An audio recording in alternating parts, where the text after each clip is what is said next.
Okay. Hi, hello again. My microphone is working this time, but I also apparently the title of the stream didn't update on time. So we are playing Banner Saga, just to be sure and clear on that. The game that looks like this. I don't think it updated on time. So I think it went live with a wrong notification. Oh well. Can't make it all perfect just yet, but maybe someday. I also feel like they're looking on the matter of making things perfect, just looking at the stream window. I feel like it says it's like 1080 quality, but I feel like it doesn't look like 1080. I wonder if there are some settings I can play with to make it look like a bit more crisp, because I feel like it could look better than it does. But anyway, so we are back with this game again, and the last time I had a harrowing experience of trying to escape from the fort overrun by those dredge monsters, and I think I actually managed to not get anybody die, which was pretty nice, even though stressful still. And it kind of occurred to me that the situation that those people are facing in this game kind of feels to me like some level of a zombie apocalypse. Just like random, somewhat slow moving monsters coming out from all over the place as you are moving in the caravan, trying to outrun them and figure out some solution. Though at the same time, it happened twice before to them. So they have some experience, I suppose. Okay, well, I hope the game saved as we were on the way to almost arrive at the capital city of this kingdom. At least one of them. Because I don't want to be forced to go again through the escape from that one fort. Also, I really like this image. Apparently, most of the game is hand-drawn. It really looks pretty. I love looking at it. I love the backgrounds. I kind of want to set them up for my computer background, like my desktop wallpaper. And this dude looks kind of funny, just sticking out there with his head from behind the thing. Okay, anyway. Okay, it's saved. So that's good. It grips me as we approach Grofheim. None of us expected to see a city. Oh, so this is But what great. we find steals the very breath from my lungs. Thanks. I hoped I was. I genuinely hoped we will get to have a break. But the freaking place is on fire. And this is the capital city. Oh, even next chapter, right? Yeah, I guess fire is pretty, but maybe not where your capital city of your kingdom is burning down, and not to mention the person who was next in the line to the throne is also dead. So like nobody's running anything anymore. And how did they got there? Didn't we have all those forts and everything set up to make sure those dredge monsters don't just like go through and ruin things? You just like fire.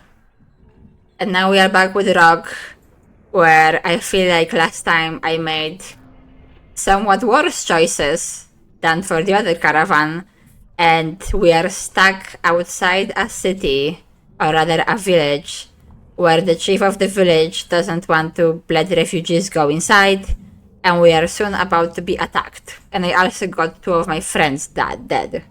Well, they weren't my friends yet at that point, I guess, but still. Is this really necessary? Stuck outside the city walls, you've been fighting against the dredge when you have to, and moving between hiding spots when you can. Yeah, so that sums it up pretty much. If we do nothing, the people in there are going to die.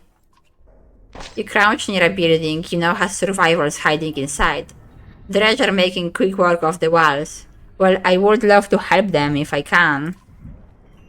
We can't keep throwing ourselves at any dredge that wander near those damned refugees. That's also fair, but I mean, we are getting overrun probably. We might die eventually anyway. So why not try to save as many people as we can? That's kind of a bleak approach to the situation, but we're already here. I don't want to leave people behind.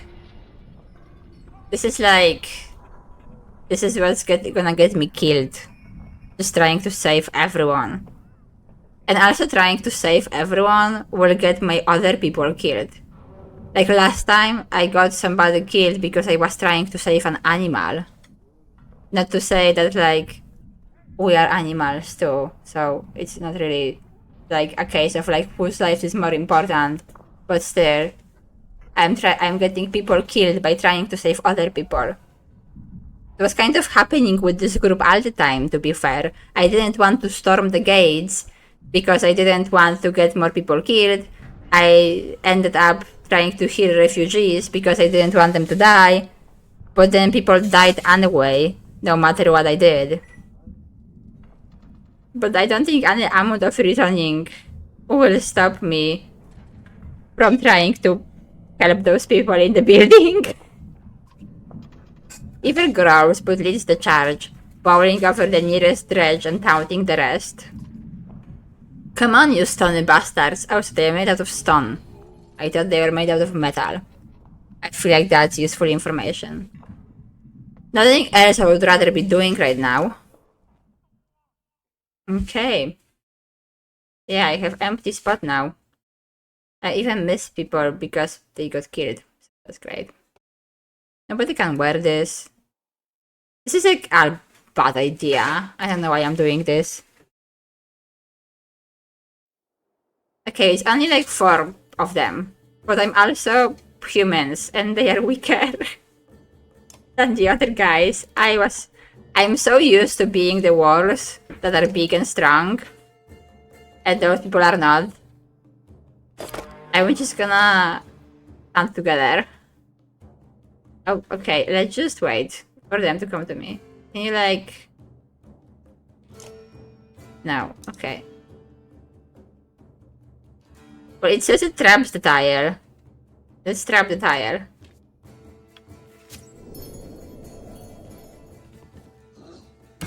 Right.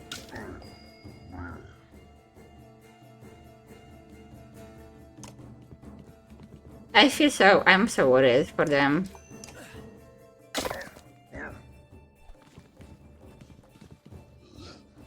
We're sorry, love, but we only have one room, and I'm doing my best. I did set up this noise gate thing, but I guess it's not perfect.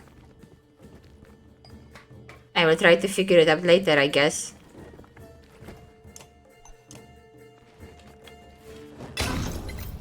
This is unfortunately what we need to deal with.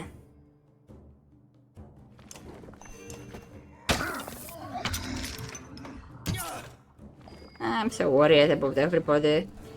Is it gone already? Didn't last long. Guess you can go for this dude. So my trap expired before it even actually got to trap anybody, so that's lovely.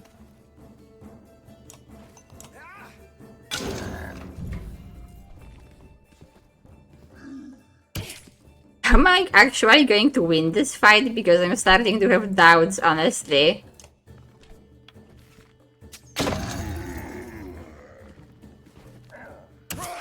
Great.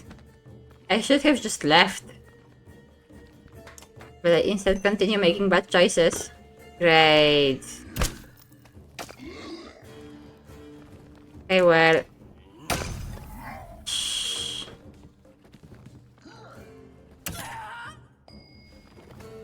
Yeah, I don't think this is gonna work out.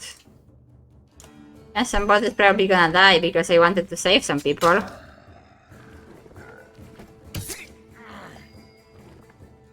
Like, what am I supposed to do?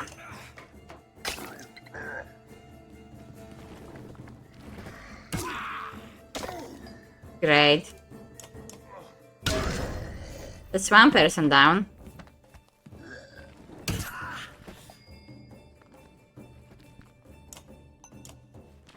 She's the only one who's not hurt yet.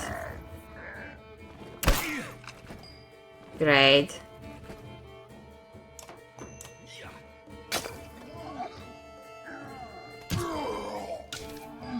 Looks like we are actually going to lose this one. I wonder if I was in some way smart strategically, there was actually a way to win.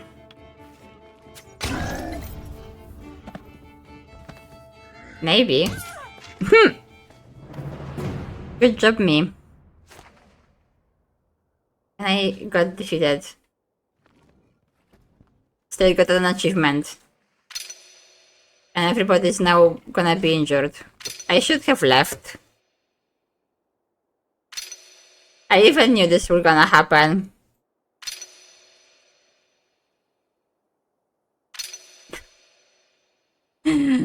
Everybody is injured.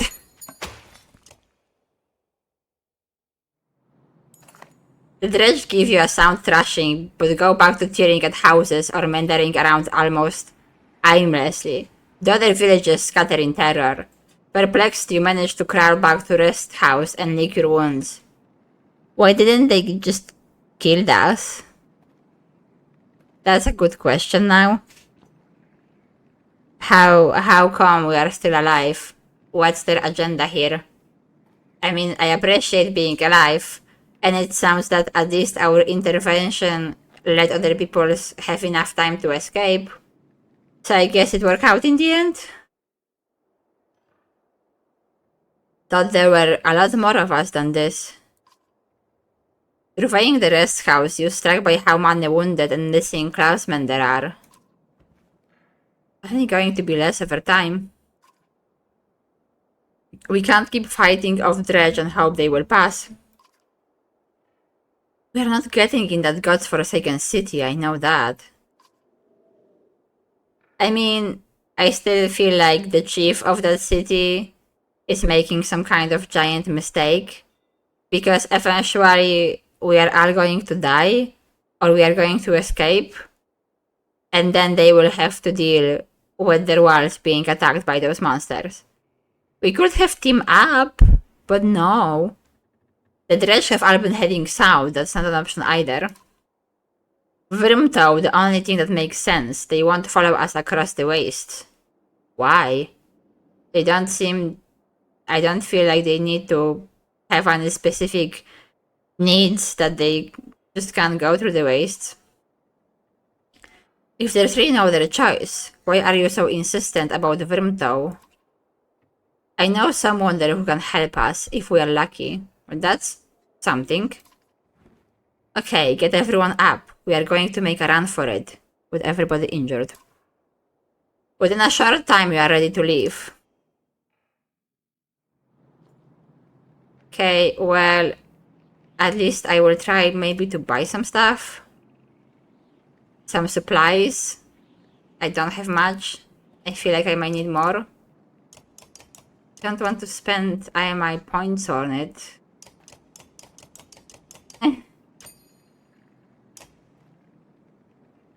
How is everybody?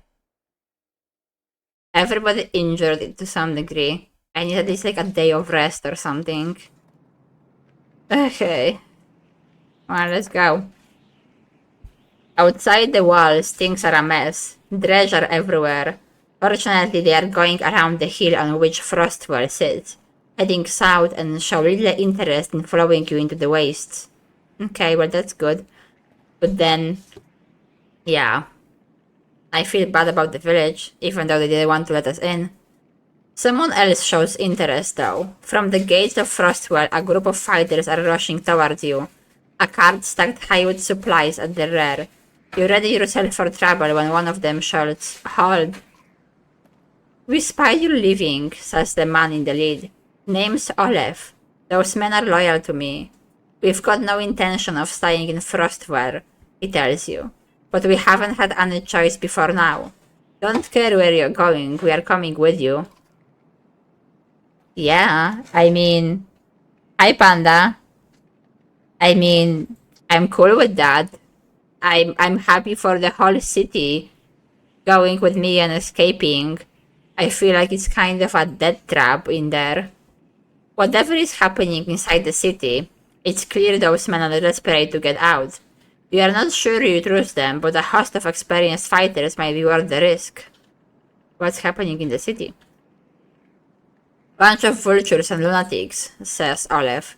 Between the families killing each other for control, there is more bloodshed inside the walls than outside. Staying in there is a death sentence. Yeah, I figured.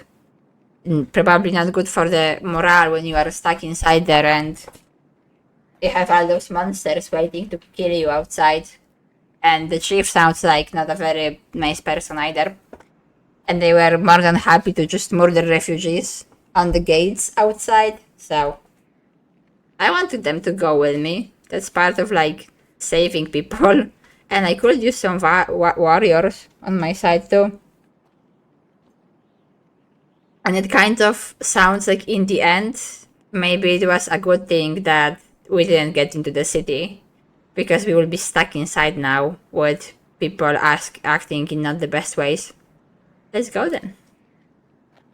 We are grateful, says Olaf, and we've got enough food to share. He and his fighters join your caravan as you dart into the wastes. You are finally free of Frostfell, but find yourself facing new problems. You hope that whoever ever knows at Vrimtol is willing to help. Hope so too. Okay, but I kind of need to have a camp. Even though we barely left. But I want my people to rest, so we're gonna make a camp. Maybe for like just 2 days. Okay. Okay, now he is only injured by 1 strength. So I think I can live with that. And let's see our destination. Where are we going? Over here. Oof. See, there is part of me that feels additional hopelessness, I guess, lack of hope. Because I already know that this region around here is getting overrun. I know the capital city is on fire, apparently. And who knows how they got here, because I guess the forts didn't keep them back. It sounds like they came from somewhere else. Maybe they came from like here, even, and just hit the capital first. Doesn't seem like there are any defenses here. So yeah, I already know this region is going to hell. And we are escaping from here, and this region is going to hell too. So there is nowhere exactly to go. And that sounds worrying for everybody involved. And I'm still super curious, where exactly are those monsters coming from? Because it just sounds like they appeared everywhere at the same time, suddenly out of nowhere. Like, it seems like people had some kind of expectations as to where they come from, because they made those forts at a specific like points in the world, but it didn't make any difference. And it sounds like they actually have some specific goal in mind than just killing people and that's it, because they are going somewhere. So that's all very curious, and I really am invested in finding out how come this whole situation arose. But let's see what are those wastes that we are going through. The Nordfelling were not always wastes. At one time, a lake sprawled for hundreds of miles, under the land cracked beneath it and the water drained over generations, leaving a featureless frozen desert. Within, curious explorers found the remains of the godstone Radormir and wondered how it got there. Oh, so it wasn't there to begin with? And that sounds like a very Slavic named god, Radormir. And we are going over here. In the foothills of the Wormscale Mountains, the war created a small town beneath tall pines, overlooking the Nordfelling wastes. Few come here aside from those looking for seclusion. Okay, well, hopefully it won't be already overrun by all kinds of monsters. Okay, let's go. And we are going to the frozen wastes. I wonder if they were always frozen to begin with. I mean, after the water went away. Or did they only froze over when the sun stopped moving? A flurry of snow. It also sucks that we have to fight with the nature too, because it's snowing and it's like not the best weather most of the time. Also, hello back, my tiny favorite person. A flurry of snowfall seems to come out of nowhere and quickly thickens until you're unable to see the man in front of you. That sucks. I think I had some days like that in Poland when I was a child, and we still had snow falling before there is not much snow anymore now. You shout out a complete halt, but the screaming winds drown out the sound. A day passes before the blizzard abates, and clansmen start to reappear from the snowdrifts. That sounds unpleasant. It quickly becomes apparent that not everybody is where you last seen them, and a quick search of the area is not enough to recover all the missing clansmen. Okay, well, I'm not leaving people behind. And it's probably gonna kill me one day. But we have 9 days of supplies. The other village is not that far off. And we can probably spare some time to do some looking. I think. Like, we were all in this caravan, even if the snow, like, they didn't wander anywhere. So there should be somewhere there under the snow. It takes time to establish a proper search teams, but you devise a way to quickly cover as much ground as possible. After a full day of searching, you find many survivors, but your success are dampened by the number of frozen bodies and others who have simply vanished. Discarded, you return to travel. Okay, but at least we did save a number of people. We would have lost more people than 21, if not for actually looking for them. What's happening there? That's worrying. The caravan is buzzing with worry. In the distance, someone has spotted a large number of dark figures following you. The dredge creates one woman, but something about it tells you they don't quite look like dredge. Gods be damned, chokes Onef, standing on one of the cars to get a better view. Worse than dredge. That's a kill. That's the reason we left Frostwell. Oh, is it one of the people who were fighting for the control and making things bad? Also, if we have to fight humans, I feel like it might be easier than fighting dredge, so I am not sure if I agree. The Nef spread throughout the clansmen like wildfire. Elkin, why would he? Starts out Faith. Unless he's after you, Onef. He's insane, interjects Onef.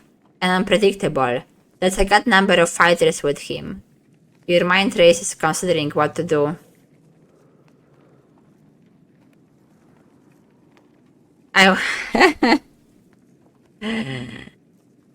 See, I so badly want to try to work things out peacefully.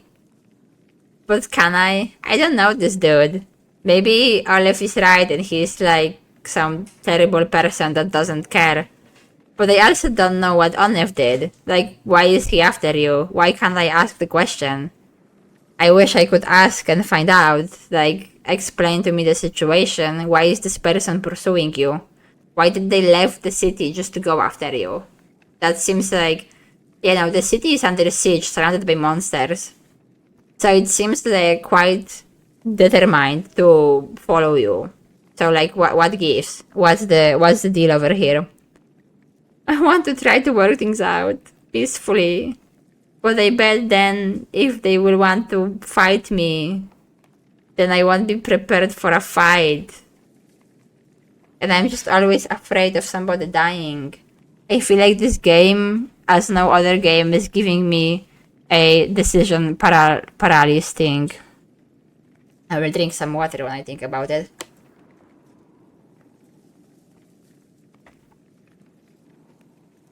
Okay, well, so the part of me that's like practical and reasonable wants to dig in for a fight. The part of me that doesn't want to fight wants to try to work things out peacefully. But is this the risk I'm willing to take? Or is digging in for a fight? It can be also a risk. I have no idea of what kind of outcome can happen here. Should I just go with what my heart is telling me? Because in those difficult, scary times of being invaded by monsters, I should do better and try to not kill people when there is no need, because we are already having monsters to fight with. Okay, well, I convinced myself. Only when your allies leave the caravan at a determined pace. I will kill you if I have to, Ekil, Onef shouts as you approach. Thanks, that's like super diplomatic start. Why, Olef, my good friend, he replies, throwing his axe to the ground. We come to parley, not kill. Okay, what's up? Who are you? Why would I believe a word you say? Onef, we were good friends, what happened? Go back to Frostwell, what more do you want? Yeah, he looks upset. What a pretty girl, is she yours? I'm glad nothing happened to her. With the dredge, I mean. But that sounds like you are threatening my daughter. My friends, how could I forget everything you've done for me? Took my life bait, took my warriors, took one of my best men. How are you, Olef? Do they treat you well?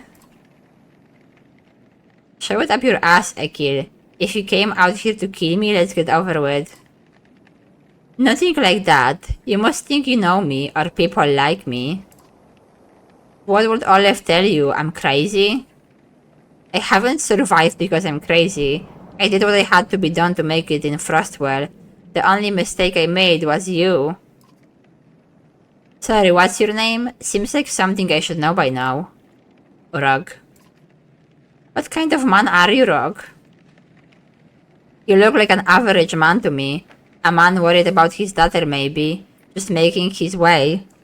Yeah, I think I'm like pretty standard, random person that happens to be dealing with some unfortunate situations, and I don't trust you one bit.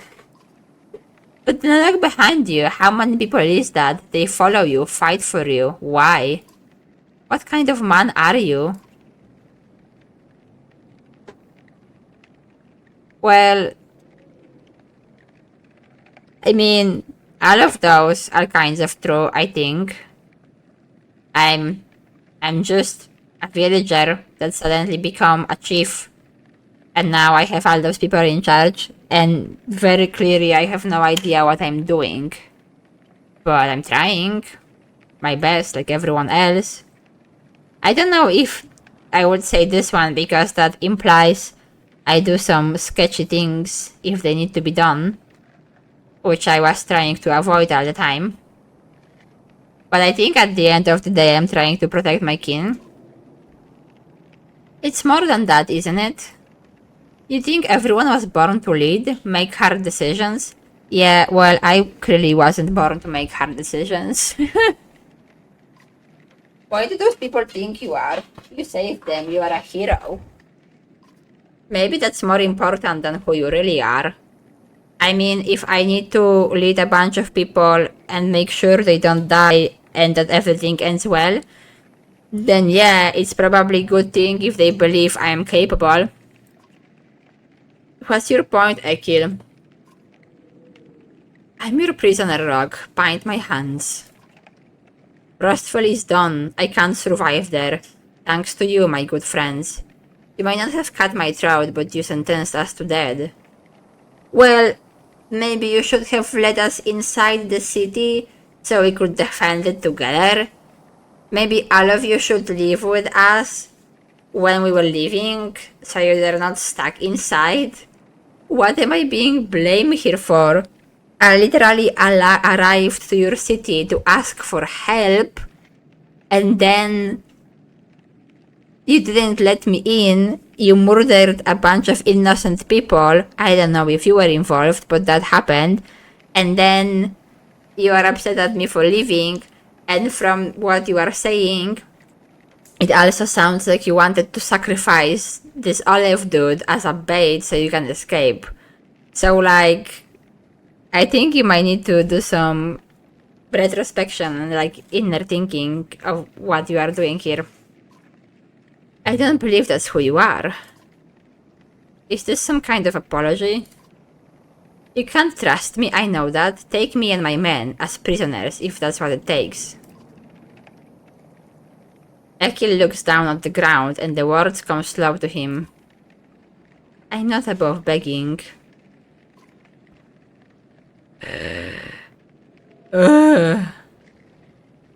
Okay, well, if he is not above begging, then he is clearly fighting for his life. And he is willing to do anything it takes to survive. I don't know this person. I would be hypocrite if I told you to leave them. I don't know, Rogue. You don't know me. How could you trust my word any more than his? I'm behind whatever decision you make. I mean, sure, but tell me what kind of person this is. Weren't you guys living in the same city for God knows how long? So you should know something about him. I don't want... Okay, well, you are presenting me with unknown people who are potentially did some bad stuff, but you are not telling me anything about him. I don't know.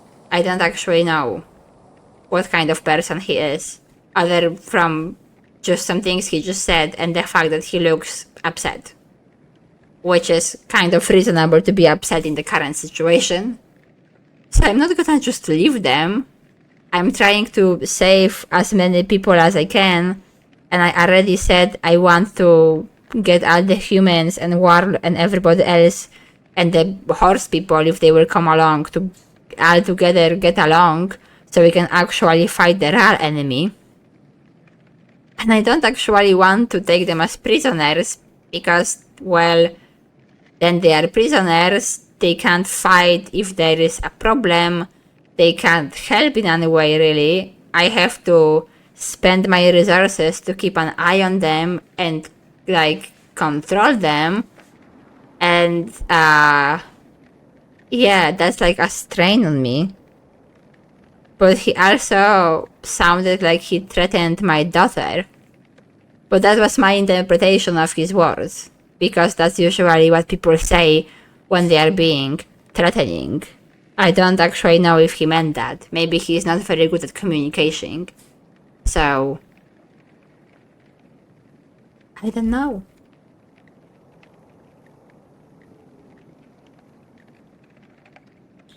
I think I would just let them join.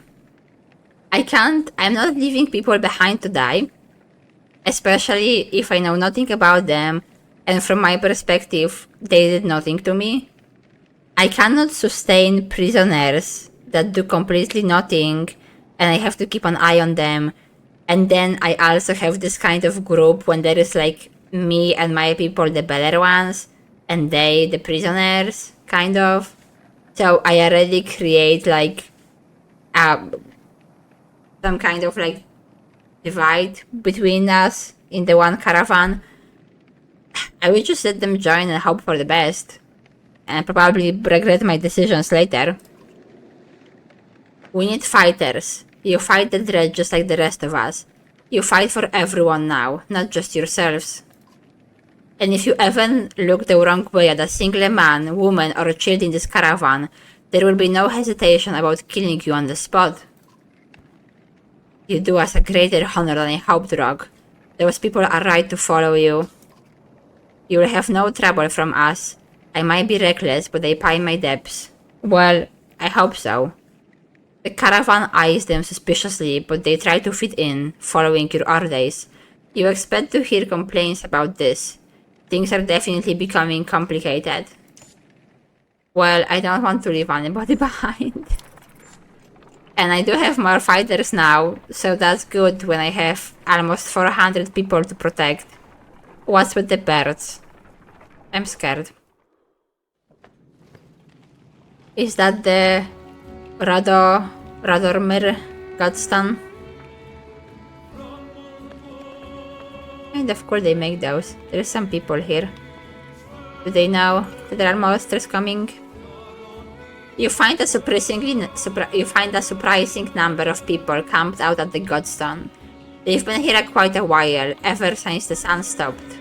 Apparently they think Radormir, the sun god, has come back, and they are worshipping him despite the bleak environment. Why? Do they think that he came back because the sun stopped? I would feel like if the sun stops, that means there is no god. But sounds like they think that the sun stopping means they think that he did came back. So it sounds like the gods left and then the sun stopped.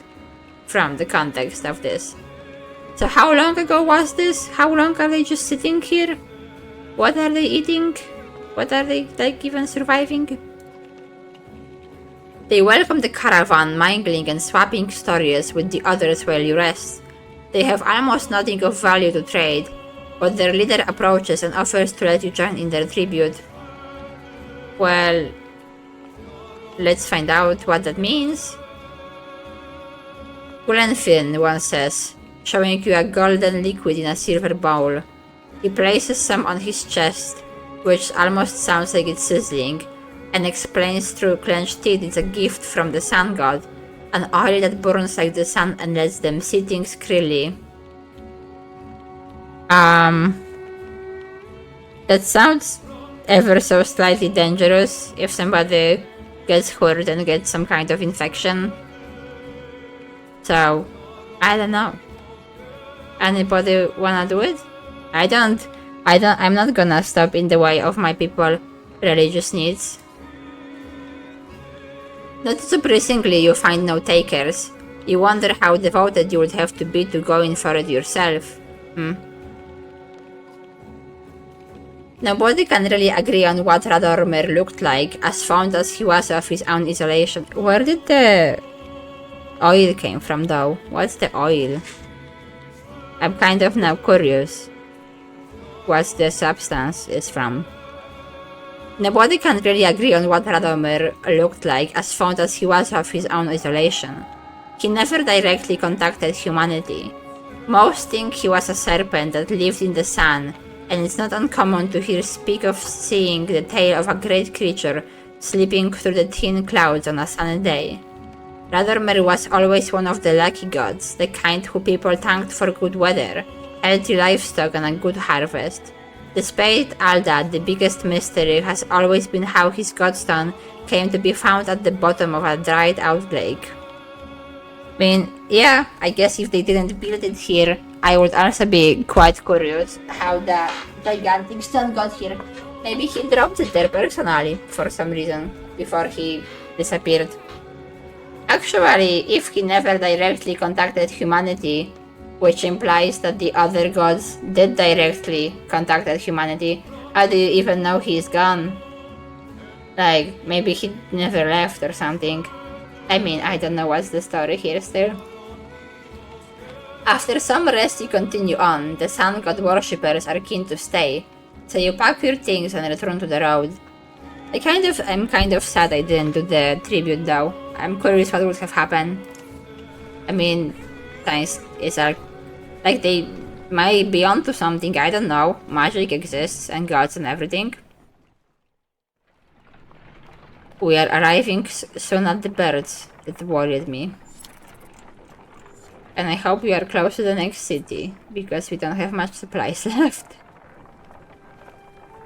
Is this just like a random bird just flying there? Oh. Several people have noticed black vultures circling above the caravan, taking advantage of the light snowfall. They pose no threat, but they have a visible impact on the mood of your clansmen. The next time you look back, Oddleif is firing arrows into the air, which nearly tag the beards once or twice. Get lost, not that down here, she shouts to nobody in particular. Let's blow off some steam together. First person to knock one out the sky gets their wish granted, you announced. Several of the caravan give it a try, including Khaled, enjoying the sport and turning around morale. It's no big surprise when one of the Oddleif blue-feathered arrows brings down a beard. Well, kind of sad that we killed a beard that didn't really have to die. But I guess at least the morale is better now?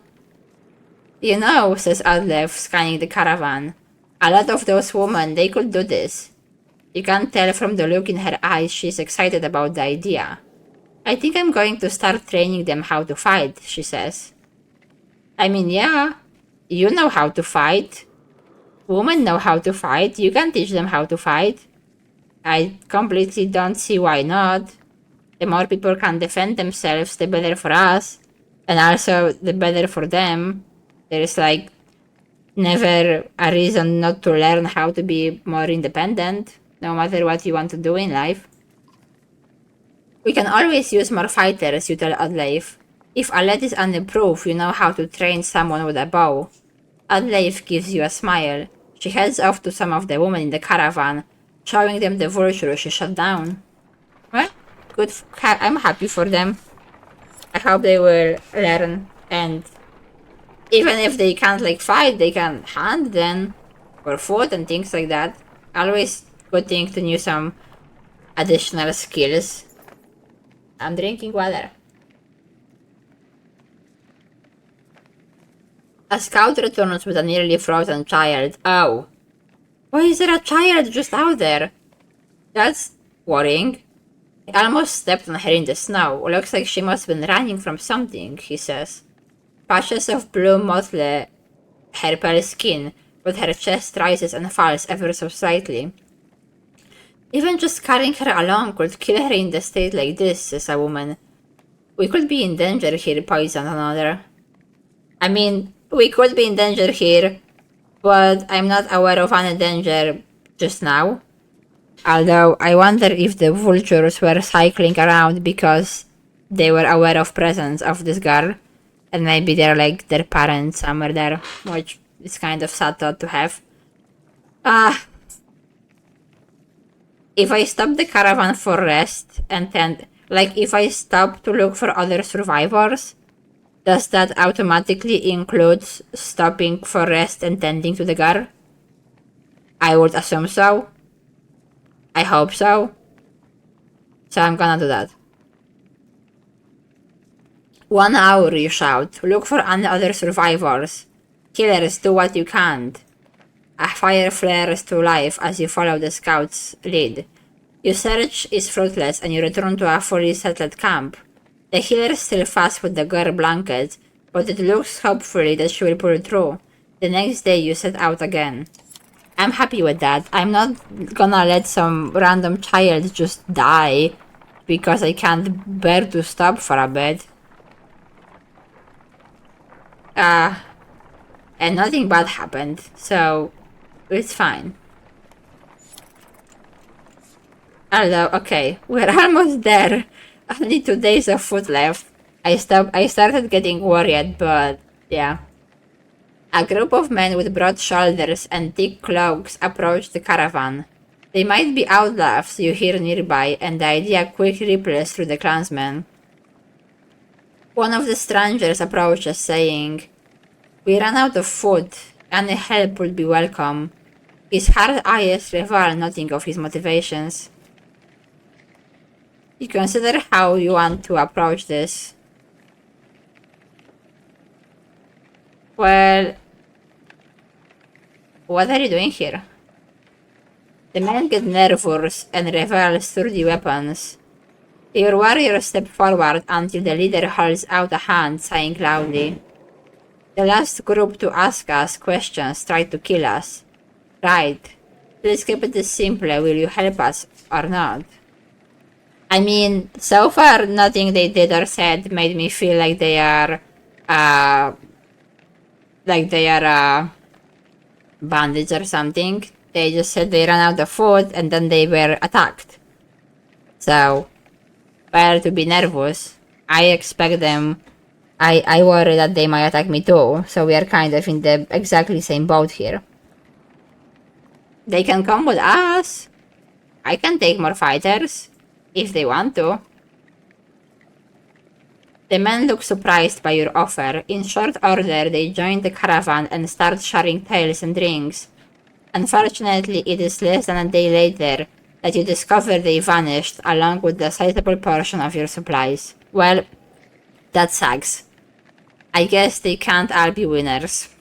But I didn't even have few days of supplies to share, so what the hell was I supposed to do? And I do want to try to help everybody best I can. I'm out of food, but the town is right there. Hopefully not much people will die when day turns. Wormtow was never the kind of place someone would build a town. Oof. Fittingly, the Var living here aren't known for welcoming visitors with open arms. I barely made it and lost some people because I wanted to be charitable. The war find you before you see them. Not surprising with this many people behind you. With weapons drawn, they demand to know why you are here, but back down when Ivar tells them he's come to see someone named Krumr. Okay, well, I'm glad we have him with us. You look really serious and dangerous. And old. And nice hammer. You look cool. Well, I will be damned. Rome, it's been a long time. Yeah, it has. So what brings Invgar to Vermwood with his very own village of humans? That's not the name you go by.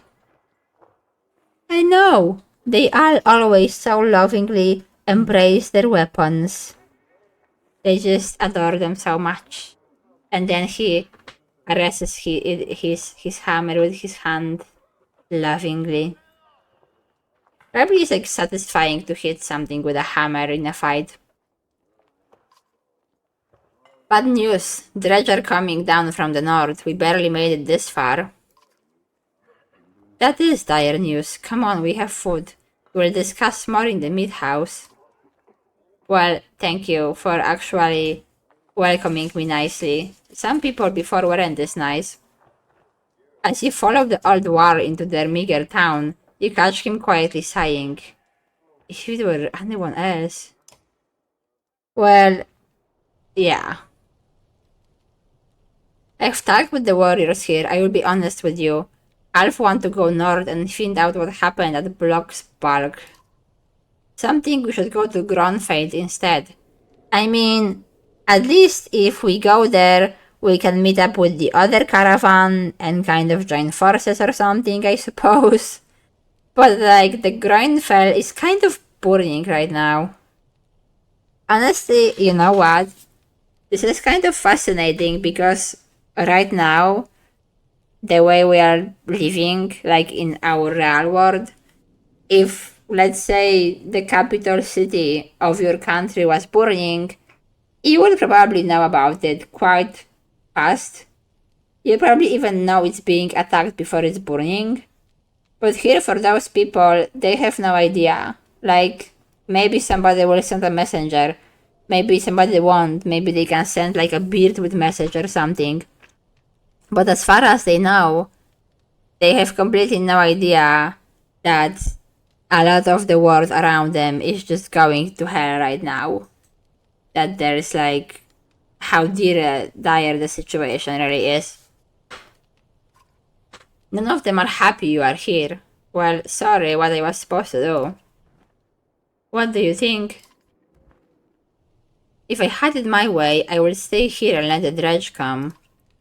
But you made this a problem, didn't you? Did I? I guess I did. We can't feed this many people for long, even if they don't eat much. This is a war town. Most of us take care of ourselves. You've got women, children. We could pitch in, make this place livable. We could. It doesn't work like that. These war are here to get away from civilization, not make one.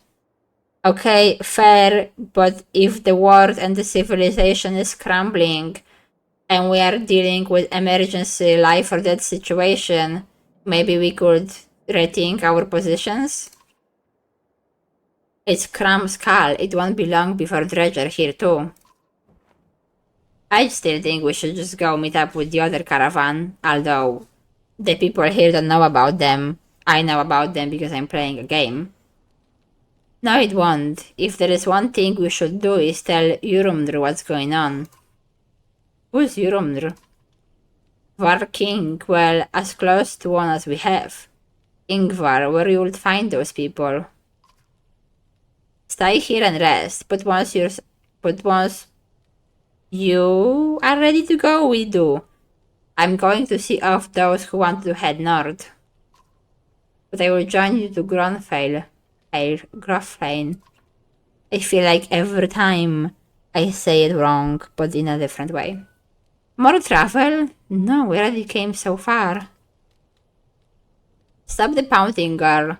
Even if Urundr won't listen to a tired old war like me, I have a feeling they will pay attention to your friend Ingvar here. Oh, is he super important and he didn't tell me? Was he like super important general in the other wars? And then he decided he is tired of fighting, so he figured he will abandon his position and then move out to live in some city, village at the end of nowhere, at the end of the world, and just do nothing. I just made a whole backstory for him. I probably am right. They will listen to Ivar.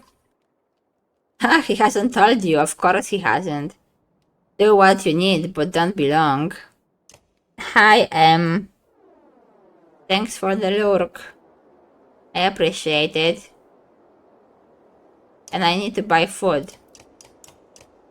I keep wasting my... I can't level up my people because I keep needing to buy food. Or otherwise we starve. Rum, can you spare a moment? Mostly no, but I will try. I mean, I appreciate trying, I guess.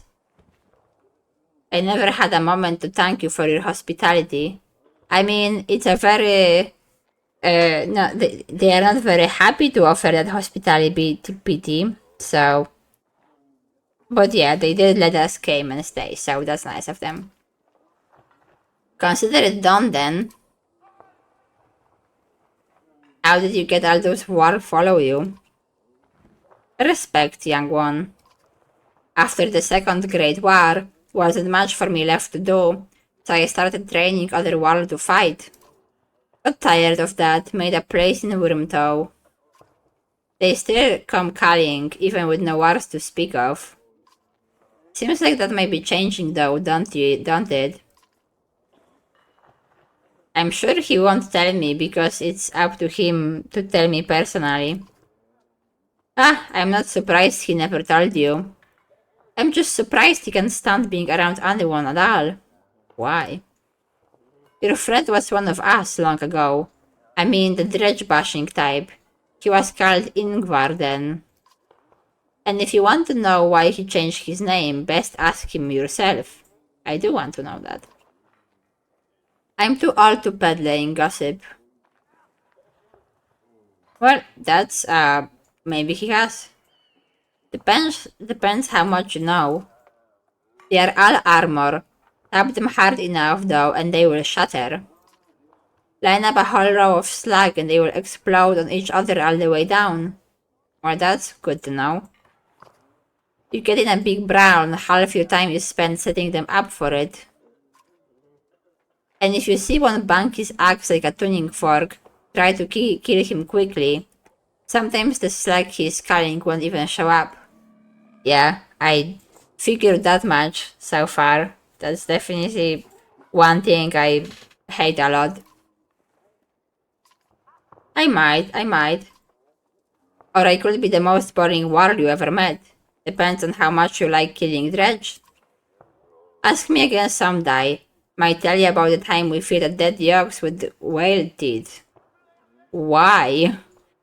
What exactly reason you had for doing that? Where did you got the teeth from? Was it just one whale? Okay. And why? Yeah, I clearly am more invested into knowing why. Okay, well, bye. I will take like a day of rest. Do not have shitty morale, even though they are quite shitty already. How far are we? We are here. It's like more or less similar amount of days we walked. Maybe a bit more. I just have a feeling I won't have enough food to last. I already had some people starve to death, and they just start starving after one day, so... Should I buy more food? But then I will never get to level those people, even though they aren't really leveling much. I will use you instead. And I have you now, too. Let's see, what can we learn about Rome? Run-ins with this lunatic have made you hesitate to let him fight by your side, but his strength and skill almost makes it worth the risk. Okay, well, as long as he is helpful and doesn't hurt my people, what can you do? The character leaps to great heights before bringing down his axe on the enemy, causing all units adjacent to him to be knocked back, friend or foe. Affected units take normal strength damage plus 1 strength damage for each tile they are pushed. Sounds useful enough.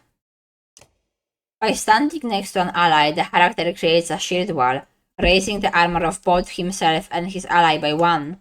This bonus remains until the raider is no longer adjacent to the ally. When multiple raiders stand next to each other, this effect is magnified as they grant each other their own bonus. 4 raiders standing in a square formation will each gain an additional 4 armor. So sounds like I should be pulling them together if I can. It actually makes more sense to have at least 2 of them in a party. Maybe I should just took him instead of her. And they can like... Yeah. What about you?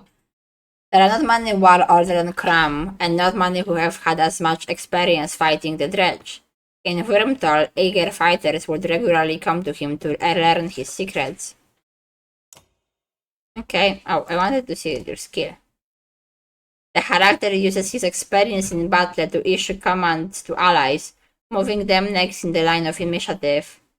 By repositioning his allies' turn order, he can create new strategies, such as giving archers guerrilla tactics, triggering abilities earlier than usual, or slingshotting a powerful ally back to the lines.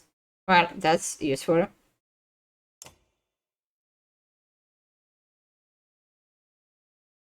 Okay.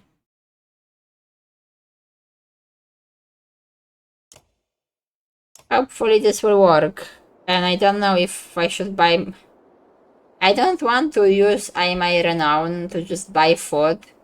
Especially taking into account the fact that I keep losing fights and then I get less renown than I normally would. So, yeah. I kind of want to just make it work with how much I have. But I already had people just die from starvation. And I would rather try to avoid that. Okay, I will just buy 1 more day of food. I have a week of food. Okay, let's go. And I feel like I'm gonna regret it. Run fade quite a few days out, says Cram, but nothing worse than crossing the waste, I imagine. If there is anywhere you might be safe from dredge, it's there. It's on fire! It's burning! We will not be safe there. You steel yourself for another long march, and half the town of Wurmtal joins you. That's good though, they are useful, and they brought some of their own food. And our morale is just ridiculously bad. Because people need to stop and rest, but no encouragement or tales of glory will lift the spirits of the caravan. In the north we have times like this, says one of the war. The other giants grin, raising tankards and horns of meat. Skull, they shout and make short work of their drinks, explaining that each person takes a drink when someone tells a story that is more miserable than the last. Others join them for the second round, and meat is passed your way. I guess let's have some commissariat here. Taking the meat, you shout Skull. The crowd cheers and laughter echoes through the camp for hours as each person comes up with increasingly more absurd stories of woe. The wall remedy is a success, and the caravan is in a much better mood the following day, albeit hangover and with less meat than before. That's good for me. We are having poor morale now, so if I can get it up, I'm happy with that. And yeah, that's kind of fun actually, getting to talk about your worries and your issues and like bad things that happened, but it's almost like they created a therapy group for themselves. It's just that it's run by alcohol, which maybe is a bit of a problem, but not a half bad idea otherwise. And at least we are not in terrible morale anymore. I just hope we will have enough food to last. Can we like, I don't know, hunt or something? Or like trade? I need more food. A woman's stifled screams fail to overly concert anyone. It was only a matter of time before the expectant mother gave birth. The caravan is simply excited by this first sign of new life since the trip began.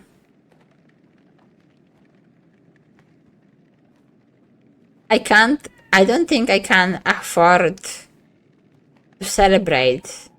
I don't think I can afford to do anything, because if I run out of this food, people will die. So, I hope that's fine. I know that's maybe not ideal way to give birth, but it sounds like she's okay.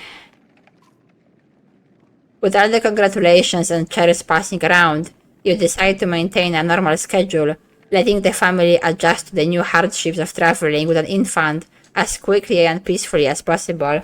And yeah, that's fair too.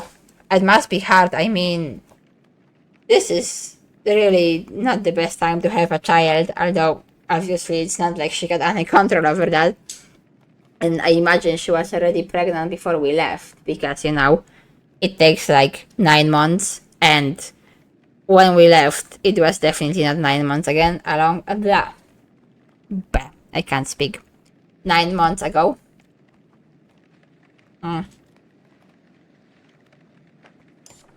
But it improved the morale anyway, and gave me renown too. What's that?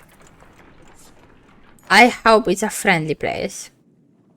You haven't seen Aled for much of the day. When you find her, she's returning to camp, alone, from a fair distance away, looking rather sullen. She keeps her eyes on the ground as you approach. Oh? What's up? Where did you go? I feel like things are changing so quickly, she eventually confides. It's not just that. Everything is going so wrong. I've been talking to Elkil a lot. This gets your attention. Okay. Well, okay, I mean, yeah. We barely, just a moment ago, we were just living in our village, hunting, doing whatever stuff we just do to live from day to day. And now suddenly we're on the road. Our village doesn't exist anymore. We are trying to outrun some monsters and find a safe space. We are meeting all kinds of new people who are more or less friendly and more or less dangerous. So, yeah. Everything is definitely changing quite a lot. And I understand having hard time with adjusting to all of that. I mean, we pretty much completely turned over the whole life. And what were you talking with him about? He told me how he and Onef are kin. Ekil had a sister who married Onef, but she died a long time ago. They've been bound since, but then Onef left without him. Just left him behind without a word. That's why he came after us. I mean, I don't know anything about them. Like, Onef said that he is crazy and like problematic, and the game is painting him in this way, but he literally did nothing. I sure don't trust him as much as don't trust any other stranger. Like, you know, I even said myself that everybody should just abandon the city and leave because it's dangerous and we shouldn't be hanging around there without everything going on. I myself wanted people to go with me. So he did exactly what I wanted people to do. He left for safety. So I have no reason to be in any way upset over that. So like, and the conversation they had sounded innocent enough. I mean, I don't know why you are specifically talking with him.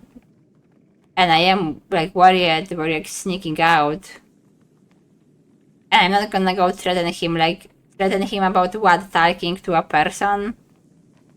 And I just go talk with him about it. Eventually you find Onef back at the camp and relate the story. Is that what Ekil told you? Replies Onef. Then he sighs. It's true about his sister. She died of a fever when we were just married. Surprised he opened up like that. So I left him in Frostwell, he continues.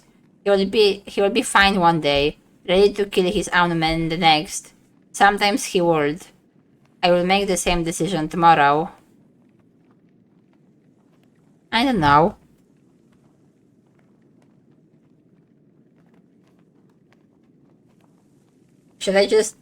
I should maybe just talk with him about it. You march directly over to where Ekil has been forced to stay, far away from the rest of the caravan. He turns as you approach. What did I tell you, Ekil? Didn't I say even one wrong look? Okay, but they were just talking. Rock, they were just talking. Can we be peaceful? Who is giving wrong looks? Your girl came to me. Nice of her, though, I thought, seeing as how she's the only one who gives a damn about the people around here. What in the depths is that supposed to mean? Look at you, running around, saving everyone's hide, making decisions. Good for you. What kind of life is this? Miserable. Are you making it worth living? I see Alet helping the woman, cooking food, taking care of the old, playing with the children. And that's amazing. I'm glad she's doing all these things. Talking to outcasts. Did you know she served up the wounded every time you get them bloodied in a fight? Remember when I said you were a leader? Yeah, they join you. Would they follow you because of Alet?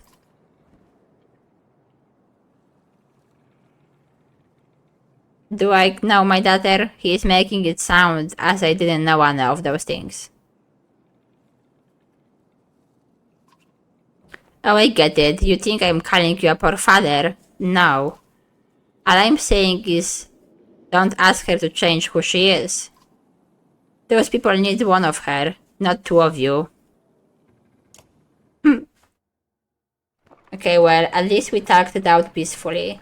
And it does sound like Alet is doing a lot of work around the camp. And yeah, we did invited him to come with us, not as a prisoner. Oh, another Godstone, I guess. I thought there was like a whale there. Is that a whale? Is it a shark? It's some kind of a fish. Is it like a sea god of some kind?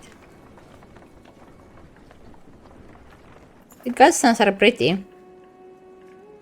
The godson of Marek. My brother name is Marek. What a random! Of all the possible words, of all the possible names, what the hell?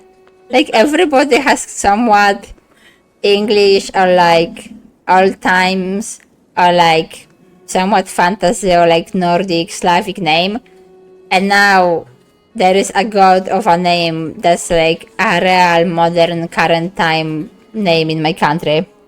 I don't know, it's kind of hilarious.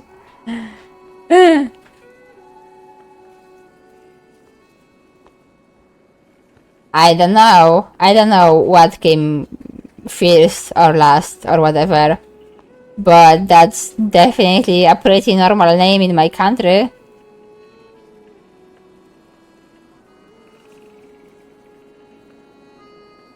I guess so. I mean, that Agnieszka is like ever so slightly old-fashioned in Poland now. Like not really going out of fashion yet, but yeah, it's not like the most common name to give to people.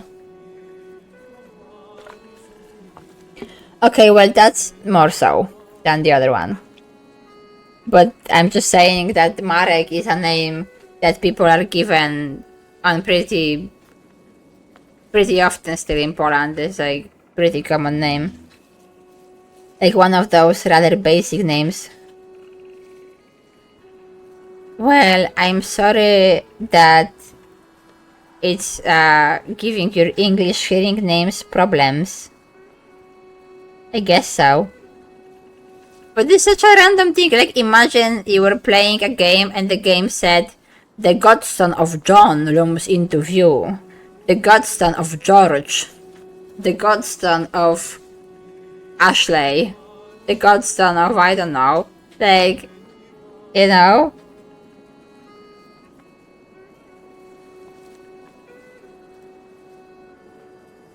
That's my main problem with it.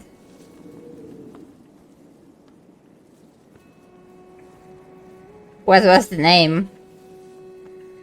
No, I wanna know the name. Ow. Is it really people have that name? Is it like something people just get named? It still sounds kind of fancy or magical like, to me at least.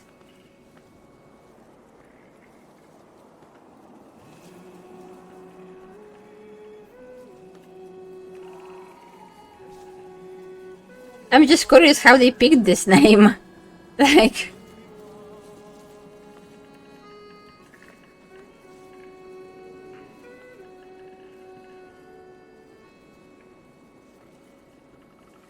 I guess so.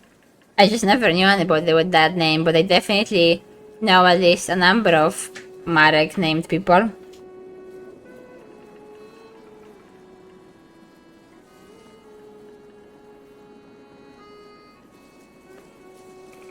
No. But that's good to know. I don't know where Marek comes from. I said Marek so many times now it doesn't feel like a word anymore. But anyway, I was saying before, it sounds like my daughter is doing a lot around the camp to like raise morale and take care of everybody, which too is extremely important for just like, you know, this life on the road. And Ekil kind of has a point. We did invite him to be a fighter and warrior on the same rights as we are. So I don't see why... Like, they were having perfectly innocent conversation. And I understand being worried because people are telling me all kinds of things about him. But I don't know. I feel like my daughter probably can take care of herself. And he seems to, like, respect all of us. So I hope Fred will be enough, and I don't want to alienate him. I want him to be part of the group. I want everybody who is in this caravan here to feel like they are part of the group and belong together. Oh, that's fun. I guess that makes sense. Things change like that. Or are different like that. The godson of Marek looms into view. Upon it carved a great ocean beast. Jagged stones just out of the snow like shark fins. It's hard to imagine the northward-falling waste being filled with water at one time, but the godstone stands as a reminder of the vast lake it used to look across. A blessing, shouts one of the men in your caravan, holding up what looks like a silver coin.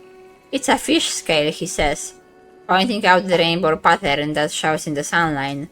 Soon a curious child has found another hiding in the snow, and then a third is discovered.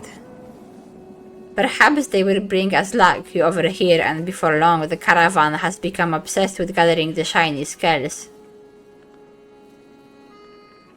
Let's give them...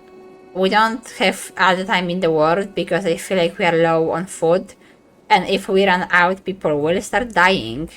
But let's give them some time to just, you know, feel blessed. When you awake to find people still searching through snow and shrubs, you call it off. We can't spend another day here, you tell them. Be glad for the look you found and let's go before it runs out. They fret and moan, but eventually you get them back on the trail. Oh, come on. I gave you time as much as we could. We have 4 days of food and I cannot say for sure. We have 3 days of food and I don't know if the place we are going to is 3 days away. No, not even close. We need to get more food somehow on the road, or I don't know what we are gonna do. Oddleif calls you over, grinning. A row of women holding bows, of different age and experience, line up before a row of trees in the distance. They fire, doing an impressive job of hitting the trunks. I think they're ready to fight some dredge with feathers. To feel some dredge with feathers. One woman still hasn't shot her arrow. She stands perfectly still. The others watch. Just as the winds shift, she lets go, and her arrow flies not into one of the trees, but a snow rabbit that has scurried out from underneath. Dinner, she says, smiling. That's nice. A group of men from the caravan approach. Listen here, says one. Practice all you want, my wife isn't fighting dredge. The other men agree in chorus. We don't want to see a battlefield full of dead wives and daughters. Okay. Well, I let my daughter learn how to be an archer, and she fights in the fights with me, and she is doing pretty well. And I understand where you are coming from. You want your family members to be safe, and you want your family members to not be put in the harm's way. But the situation is that it seems like the world is falling apart around us. There are monsters coming out God knows from where. We had to abandon our village. We are on the run, living this life in the caravan when every day there is some kind of danger we are facing. And they need to protect themselves. I'm not saying that just because your wives will know how to shoot a bow, that doesn't mean I personally will force them to stand on the first line of fighting the monsters. But if you guys die fighting, then your wives will die too if they can't defend themselves. But if they can actually help, if we can all fight, no matter what our gender is, we can all help each other and defend each other, and it will be like this way your wife will be safer. If your wife can defend herself, she will be safer. So I am gonna continue on this path. To be honest, says Oddleif, this was already harder than expected. I don't know how many more would really take to it, but the more people who can hold their own, the better. The men continued to complain. The women returned to camp not just as classmen, but as fighters. Hi Panda, welcome back. Yeah, just a moment ago, we were like passing by one of those godstones. You know, when it's like the stone to the god. And for some reason in this world, the god of ocean and the water is called Marek. And Marek is just so happens to be perfectly common, normal, basic Polish name. And it's like such a random thing. Among all those names in the game, you just have one name that's literally common modern Polish name. And that's it. It's like if you had a game and you had a god named, I don't know, John, or a god named George, or something like that.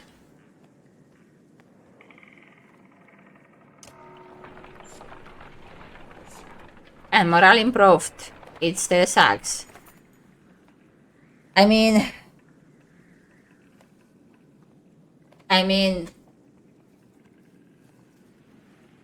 I guess it makes sense that we don't really have very high morale because, yeah, we are on the run and everything sucks. Up ahead, a scout shouts, some giant hall, but it's empty. You approach the structure but recognize none of the markings. The walls seem unsteady at best. Finally, sleeping beneath a roof, you overhear. Several families began unpacking. Okay, well, it kind of sounds like a trap, but maybe whoever was living here and using this giant hall is just dead or left. So we could use, if we could make use of our abandoned building. Let's just like first make sure it's safe.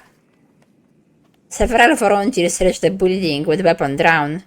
Just as they are announcing an all-creel, a wall leans against a support which gives away, and a third of the structure crumbles. Luckily no one is injured, but you leave the crumbling building behind. Okay, well, nothing of sleeping in the building, I guess. But I'm glad we at least could make sure it's safe first, before we all got burrowed to death. And I have 2 days of food left, and people will start dying soon. You hear a whistle on the wind and spot a long line of war up ahead, heading toward you. Behind them is a swarm of dredge and a trail of bodies leading off into distance. Get down there, barks Cram. Is it the other caravan who left from the... Don't let them spread out, shouts the Red War as you approach the battleground. Soon you almost regret finding yourself fighting alongside them, facing off against a daunting number of dredge. Well, it's a war thing.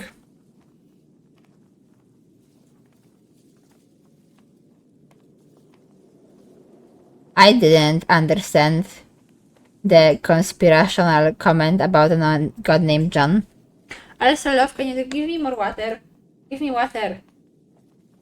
I am parched from talking. I'm getting you water. I get to get up from there. Okay, thanks.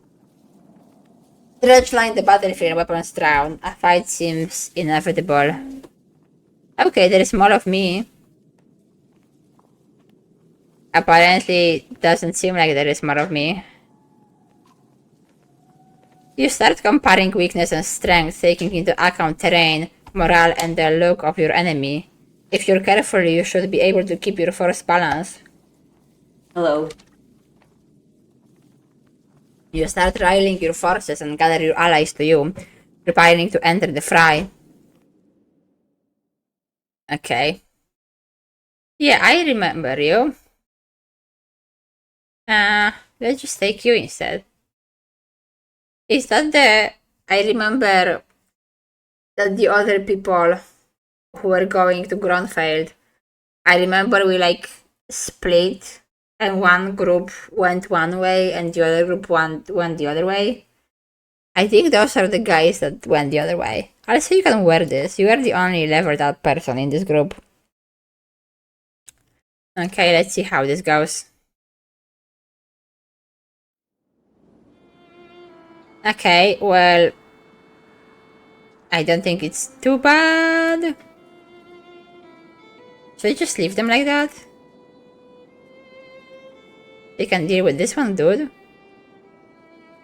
The positioning is annoying. Can you go here, actually? I don't know. Okay, let's see how it goes.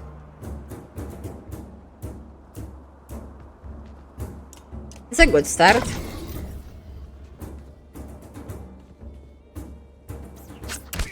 Okay. That's like my strongest person right now.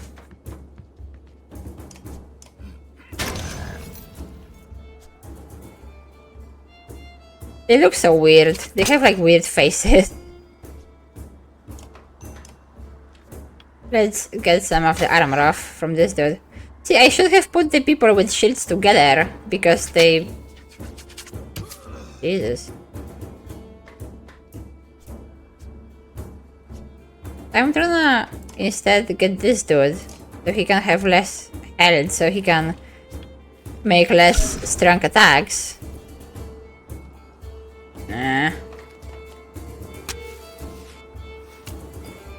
Okay, those are traps. You should just go and fight.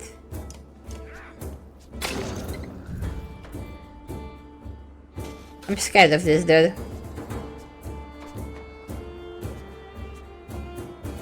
What is your special thing?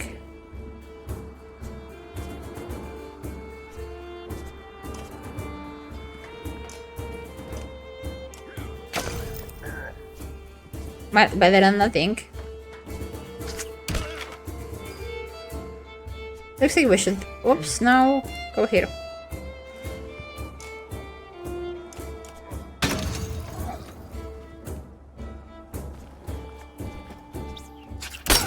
I'm still scared of this dude though.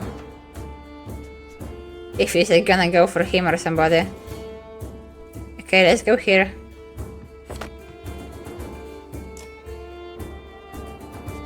Too far. Oh, they have shields, so they are protecting each other. I guess I kind of didn't think it would work for like people who are of different race, but why not? I guess because their shields are different sizes. Doesn't really make sense. Ow. Okay, you move closer so you can... Well, it sounds like it works for them regardless if the other person has shield or not. Shh, Jesus. That hurt. Okay, they don't have enough health to really bother with them at this point. So work on getting this dude down.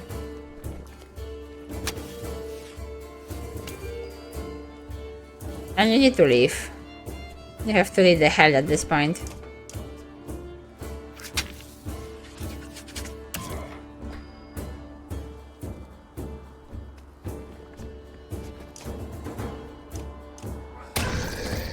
Well, this fight is definitely going better than some other fights in the past, so that's nice. I might actually win this one.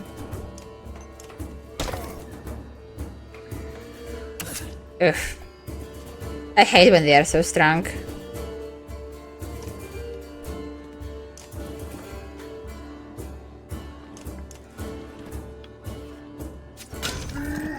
Okay. 2 enemies left. I hate when they do that too.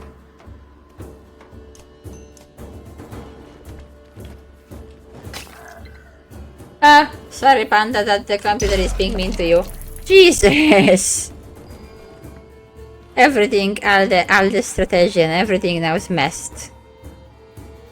It's not like I had much of strategy anyway though, I guess. I'm just attacking people hoping it works out well. I forgot to move this dude. Okay, you can just stay there. Oh no.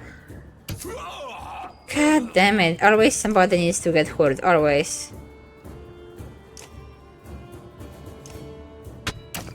Nice, it hurt both of them.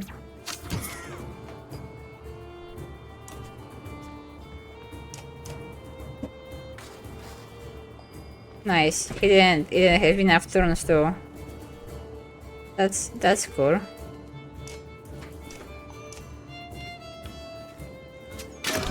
I need to move myself away to make sure. Okay. See, on one hand I want to run away, on the other hand I want to actually be useful in the fight. I don't think the big guy can reach me over here. I think. And I can still do some damage, which I couldn't. No, never mind, he can reach me. Oh, okay, he went for her.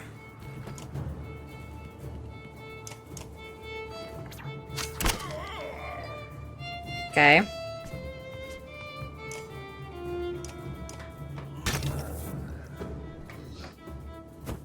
Ah! That was so lucky!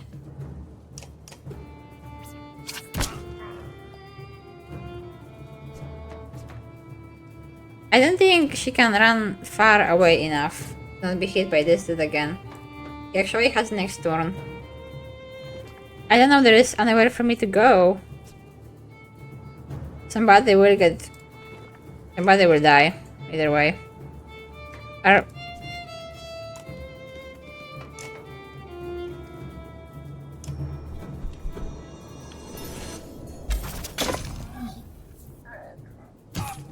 Yeah, I am smart at using those skills sometimes.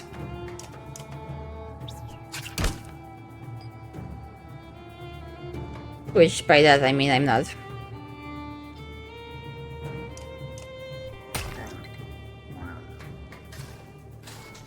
At least he's not going for her.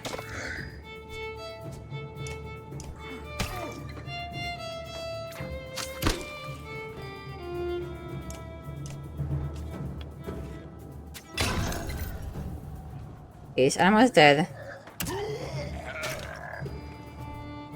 Okay, whatever.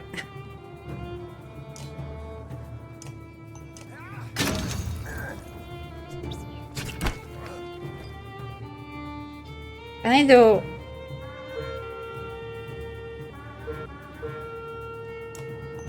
He can't use more than that anyway.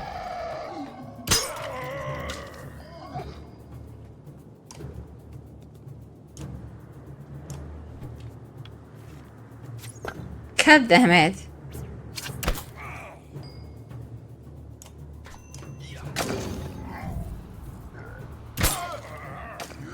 I am winning, but everybody is super hurt again.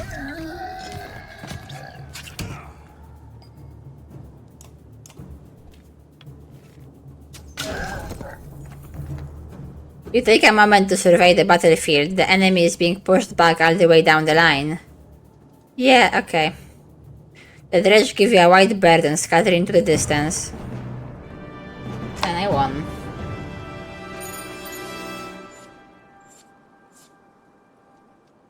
And got 3 people injured again.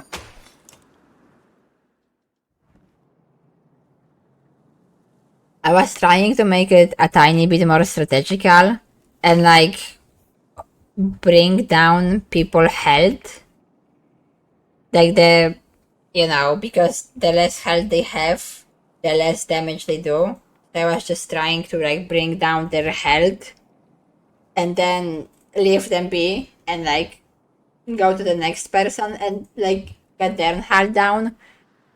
Because it just seems like that's a more reasonable thing to do pretty much. Instead of trying to like focus on one enemy and fully kill them. Like if you have an enemy and they have like 2 health left, they can't do that much to you anymore. So maybe you should just go and try to fight another one. I was kind of trying to change my strategy, but I'm still super bad at fighting in this game. Isn't this a dumb curiosity? This is the second time I've been sent to find a dwarf who is heading my directions with humans in tow. Yeah, it seems to be happening to you. What are the dredge doing up here? Gods, does nobody knows what's going on around here? They leveled Gronfane to the ground. Yeah. We've been losing ground for days. We're around in Einrtolf now. They sent me to gather Cram and the rest from Vrimtow when we ran across this batch of slag, and there is a lot more when they came from. Is this all the war you got, Cram? What you've been doing? Eating each other? Money went to Bloodspark. Are you telling me Gronfried is completely gone? And Vagnir is dead. Slag on our heads. The war you sent off north are probably dead. The world's ending. Come on, this is the old news. I mean, yeah, I guess it is old news. The sun is already not moving. The gods are dead. Yeah, fun. Wait. Basalt takes a long moment to look out over the caravan of men, women, and children behind you. Not them. What do you mean, not them? Unless you're a kind or a king or a mender, humans don't step foot in Eirdolf. Why? Now isn't the time for this discussion. Damn it, Fasold, who cares about that? What in the deeps happened at Grofheim? Before Fasold can reply, a loud grumble grabs your attention, growing louder by the moment. That's bad. I don't like sudden noises.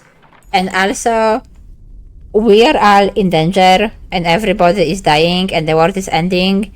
I have completely no reason why you can't let me into your city.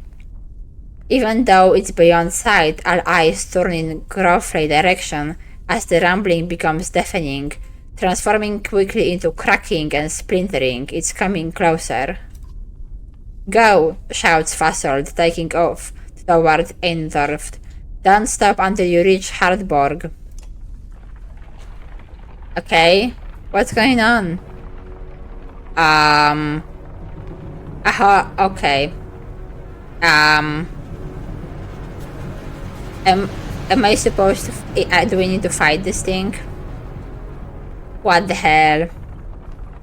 As if we didn't have enough problems yet. They're like giant creatures. Everything is moving. What the hell? How is this world even keeping together at all? Everything is just going to hell. What even was that? I mean, just great. Giant snakes or whatever. They split the mountain apart. Like if it was nothing. What even happened? Is that a godstone too? Did I seen this one before? I'm not sure.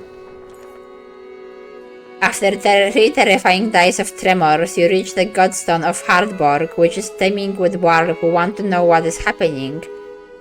Didn't you see the giant monster snake coming out as a result of those tremors? The way this sentence is putting it, it sounds like a biggest understatement of the whole life. Others busily meant makeshift defenses set up around the godstone of Hardborg, creator of war. So that's the god that made them. Hold up, pants Fasold between long gasps of air. We are going to have a talk. You better not abandon me. You are still standing. Well, most of you. Rest up, then move on. A mountain just sank into the earth, and something is out there. You are just going to send us away? Yeah, dude, like, everything is exploding. We need to stick together. I don't know who you are, but you are not going to Eirdolf. There is a couple hundred ward here who will back that up. Why? Why can't we go? Where are we supposed to go? Back the way we came? We are stuck between two mountain ranges. In one direction, a few thousand war. In the other, an army of dredge and whatever caused that quake. Eindorf is a war city. This shouldn't be a news to a war. Okay, it's a war city, so if when everything is okay and you for some reason want to be isolationist, despite us actually trying to form an alliance, last that I heard, but okay, you can keep your city in the time of peace, but right now there are monsters, falling mountains, people dying, everything exploding, and I know that maybe to you a human being is not the greatest warrior in the world, But we need to stick together and like figure it out this together without this weird hang-ups that you are having right now. Give it a rest, Fasold. Don't you recognize who you're talking to? Surprise suddenly flashes across Fasold's face. The other war are starting to come closer now. You hear Ingvar being whispered between them. Well, sounds like my friend here has quite a reputation, so maybe that will help me. I think this might be the one person you want to let into Eirdolf. The humans come with me. All of them. Fasold glances between Ivar and Krum before stalking away, pushing past the mob of curious onlookers. He's famous, clearly. Ivar, who are you? Some other time, Rog. While I appreciate his fame, keeping us safe. You spend the rest of the day recovering. Varl come and go in packs, and most of the chatter is about the quake that just sank mountains into the earth, or the dredge that are still on their way. You heard rumors that a massive chasm opened where the earth split, and then the giant snakes came out of that. Like, I feel like we are dealing with quite a lot as just like mortal beings on the ground, and there is so much craziness happening around. That's kind of not fair. The little you know about Hardborg is that he was a disciple of the Loom Mother and learned to create under her guidance.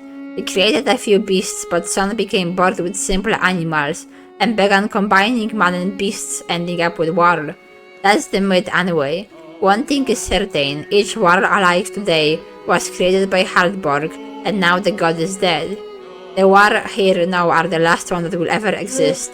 A profound sadness washes over you.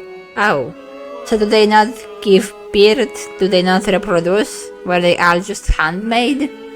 A whole race of handmade people? I mean, at the very minimum, all those like things seem like science facts. That's like they say that that's the myth, but then they say that they like don't produce. I guess there is no kids, that's true. I never seen a child who war. So I guess they don't. That's kind of interesting. I guess that's a good thing they have such a long lifespans then. They can just live a long time. Wonder who created humans then. At least, I guess we were at least lucky enough that whoever created us also decided to give us ability to create more of us on our own. Krum is already here. It is good to pay respects, he says, and he both stand there in silence. Give this to Ingvar, he says, turning to leave.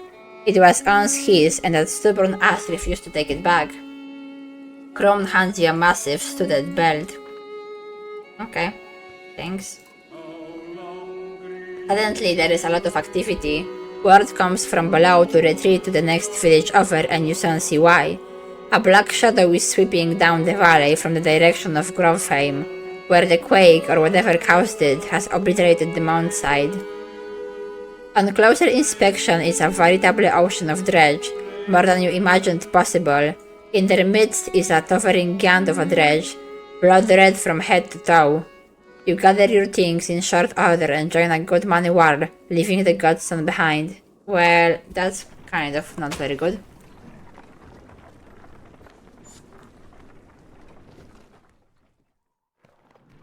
And it really does kind of feel like some kind of zombie apocalypse. Just like they come out of nowhere like a horde, just all over the land. Some classmen have discovered a large patch of wild fruit. When you approach, you see some people have begun to sample them. Well, that's extremely bad idea if you don't know what they are. A mother frets about whether they are safe after overhearing one of the children say that this is funny. Others start gathering by the basketful. After a short time, you note the slurred speech of a young man partaking in the fruit. Besides a little drunk, he seems perfectly fine. Okay, well, I'm not risking those dragging barriers. Many classmen follow your lead while others continue eating and collecting. Later that day, a few fruit-stand peasants stumble around with drunken grins. Apparently the fruit was fermented, not poisonous. Can the fruit be fermented when it's still growing on a plant? Can it like ferment already in a safe way anyway? Is that something that's possible? I don't know. At least we got some supplies out of it. It kind of evened out. What's that now? A village! Iver tells you.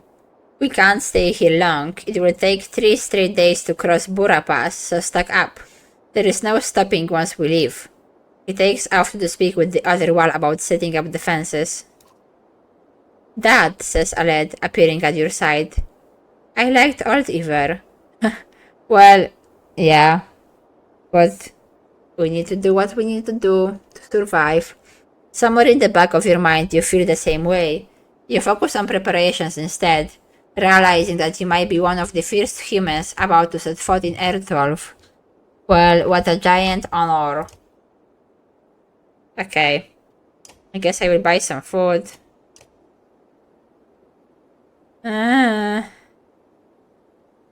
So the journey is apparently going to take 3 days and I have 5 days of supplies. Barely enough. And I also need to rest because some people are still hurt. Most people are still hurt. And I also want to promote some people so I can have...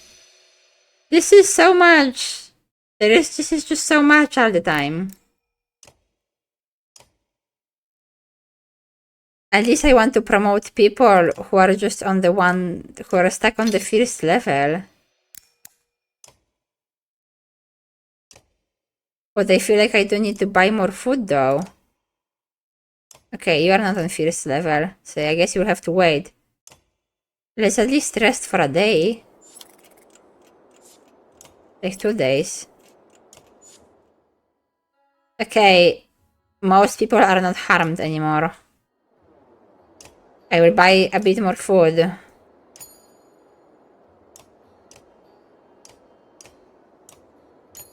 Okay.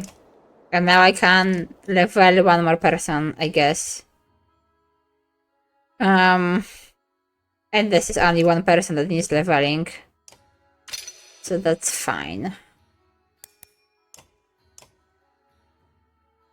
Oh my goodness. Look, like this belt is on level 4 and he can't even wear it anyway. Because he's not strong enough to wear it.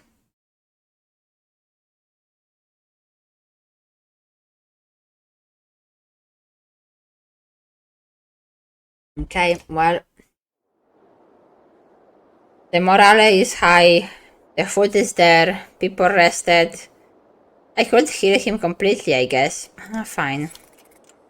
Now nobody is hurt.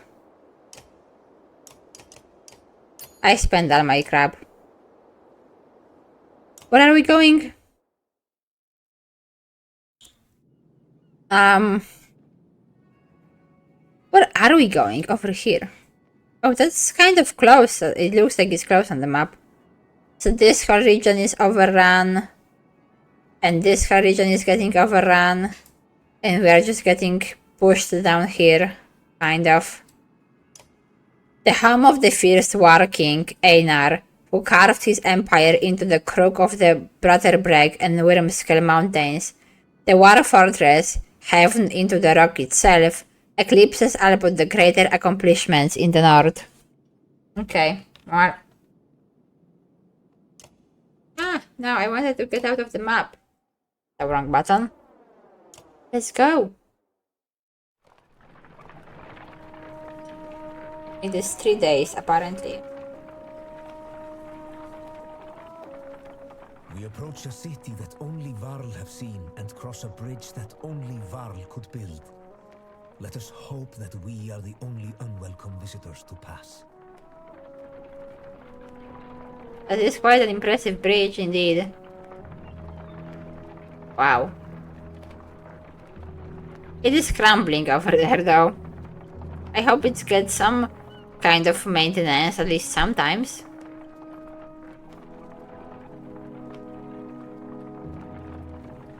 Okay, well, they told me to stock up on everything, but there was literally nothing happening in between. Is the bridge 3 days worth of road? The game lied to me.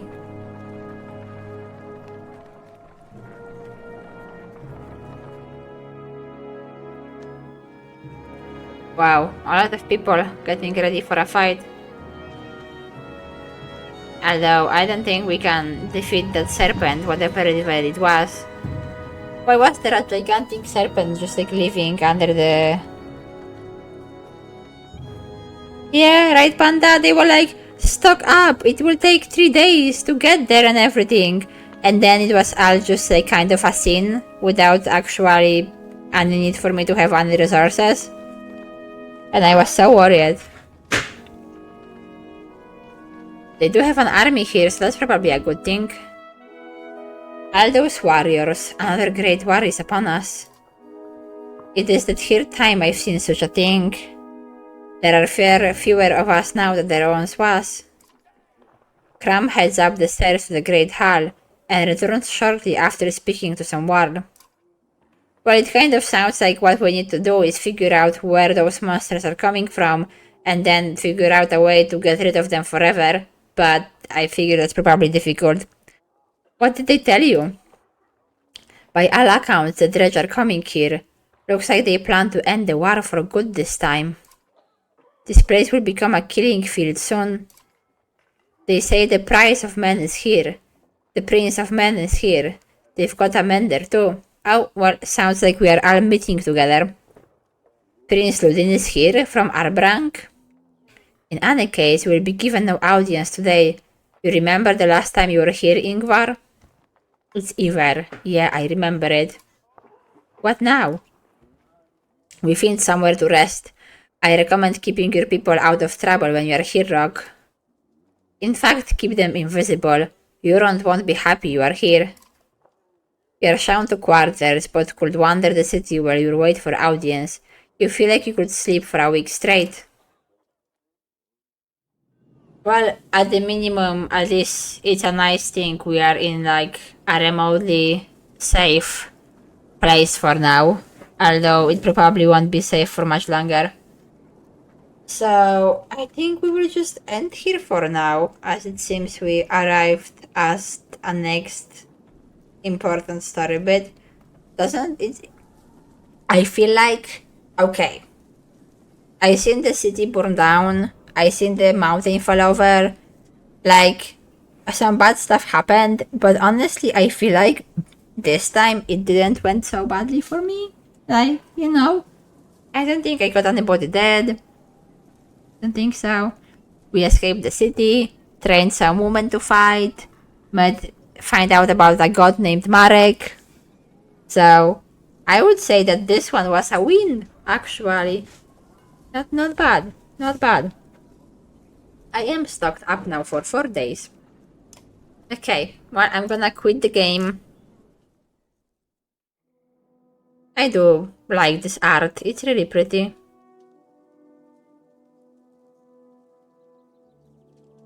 Okay.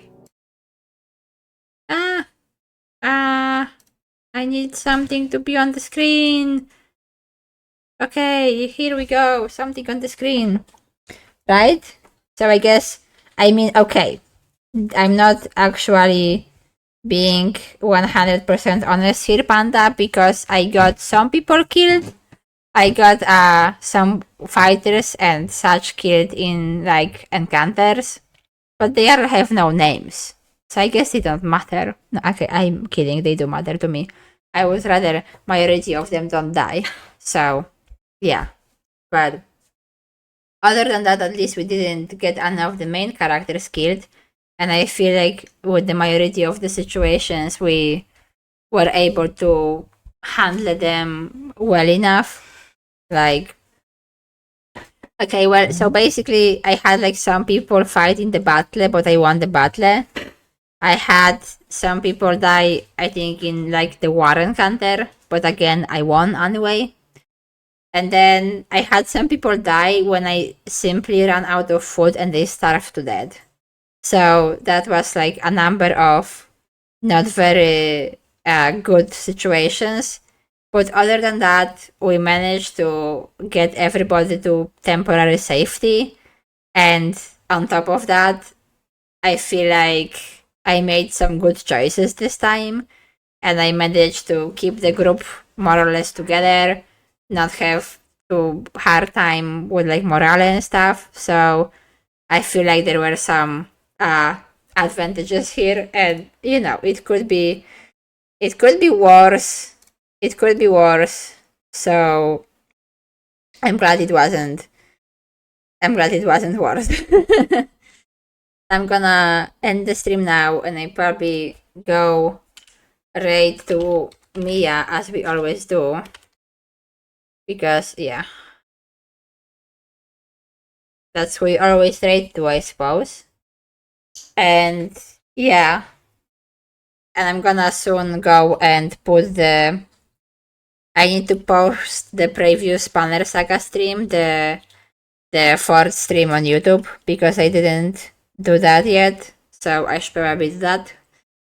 And yeah, that's also another thing to remind if anybody wants to catch up on the or missed anything from the past streams I played and wants to catch up on the game, there is a link to my YouTube in my Twitch somewhere. So that's where all the past streams are. Okay, I'm starting the raid. That's enough of all of this. My god, I need some more water. It's so hard to just talk so much.